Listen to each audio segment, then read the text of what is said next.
පොත්ත හරි දැකලා ගියන පුතේ ඔයාට කතා කරන්නේ නෙවෙයි. හැමදාම මං කියන්නේ ඉන්න තැනකින් ආච්චි සීයා කියපුණ තැන ඔයාගේ ඉසතියා ගහරියට කරලා. පිළිත් කියන්නේ කවුරුද දැකෝ ගන්න ඉතිපත් නම් සභාවට ගිහින් කිව්වා. හරි මිස් අඬන්න එපා.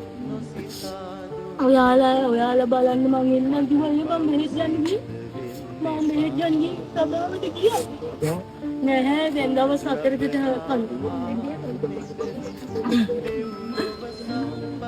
අර එයාලා සෙට් කරේ අර පොල්ගහෙන් පල්ලේ ඔන්න ওই ටික තමයි ඉතින් දුරම අයිදුවට දුවන්නේ මේ එලක්ට්‍රික් කොමේ අර පොඩි අයියා ඉතින් මහත ශරීරයක් නෙවෙයි නේද ඔයා දන්නවද ඊතනවත් ඉන්න බෑ අපි අයියා හිත හදාගෙන ඔයා දන්නවනේ මගේ දෝනි මාත් එක්ක හිටියේ පොඩි වුණා එක්කෝ මේ චූටි වැල්ලේ තුනත් යන හැන්දෙන්නේ එක්කෝ මේ පොල්ගමට යන්න තියා ගියන මේ හින්දුවල මම ගියේ මෙතනින් පුතේ මාව අරන් තියෙන යාන් වල පුවක් ගහේ අග තියෙන්නේ එතනින් මගේ අම්මා